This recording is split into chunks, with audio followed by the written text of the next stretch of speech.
ওই দেখ প্রাণবধূ আমার হই হই হই হই হই হই রোগ করে চলে গেল। জানিস পরমিয়া সখীকে রাধারানী ডেকে বলছেন, সখীরে সবাই আমার গোবিন্দের হয়ে গেল, আমি শুধু একাই বঞ্চিত হলাম। বলতে লাগলেন তার পরমিয়া সখীকে লক্ষ্য করে, ওরে আমি যদি ব্রজে রাখাল হইত,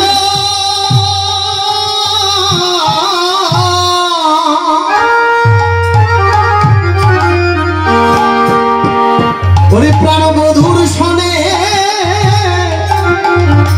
গোঠে যেতাম আমি,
আমি যদি সাউন্ডটা যেভাবে থাকবে বলি হারি সাউন্ড খুব ভালো লাগছে।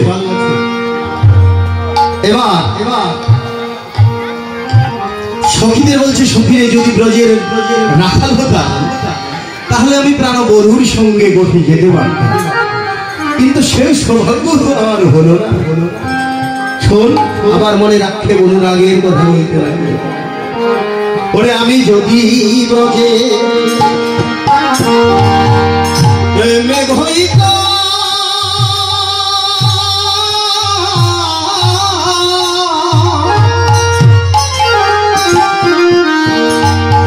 ওরে ছায়া দিয়া বন্ধু সঙ্গে যাইতাম,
যদি ওই বৃন্দাবনের ব্রজের মেঘ হতাম তাহলে আমার বধূ যখন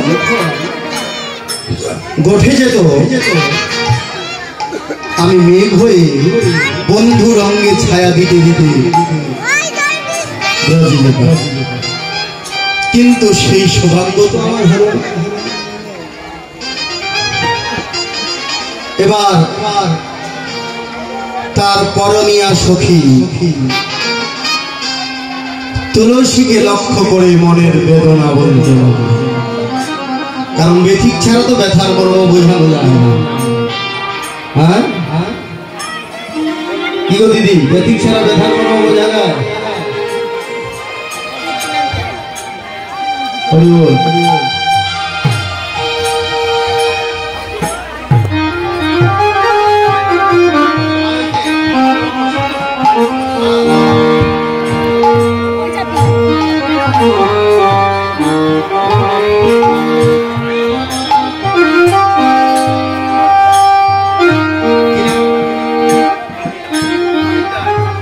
এই যে মানিক দাস একটা আজকে একটা অগ্রিম একটা সুসংবাদ দিয়ে গেলেন।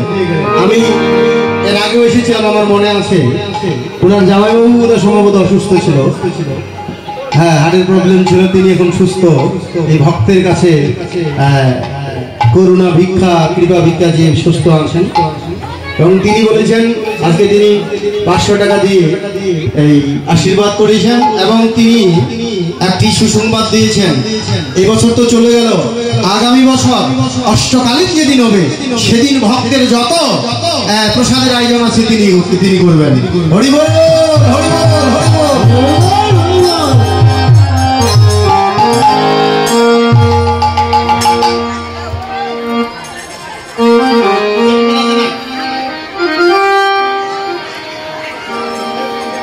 তো তাই পরমিয়া সখীকে ডেকে ডেকে বলতে লাগলেন, তুলসীকে ডেকে ডেকে বলতে লাগলেন,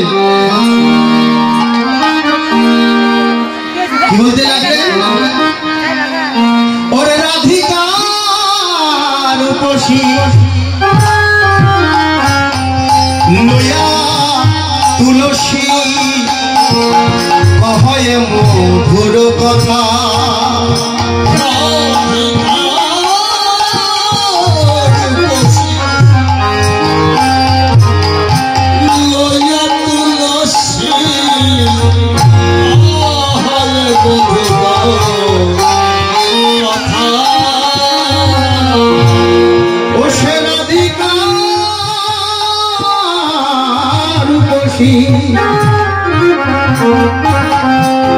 লয়া তুলসী হয় মধুর কথা,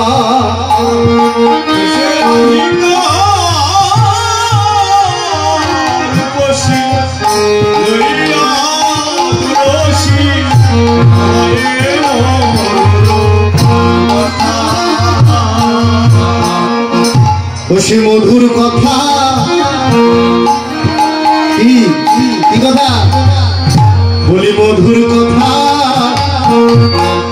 জগতে কৃষ্ণ কথা,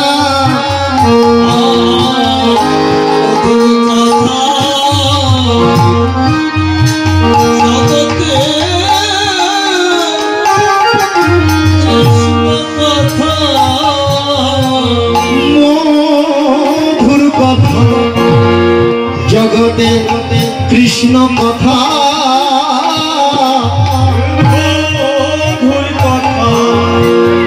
কৃষ্ণ কথা যা শুনলে জুড়াই দিবে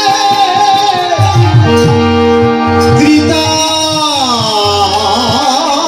যারা, জগতে মধুর কথা কৃষ্ণ কথা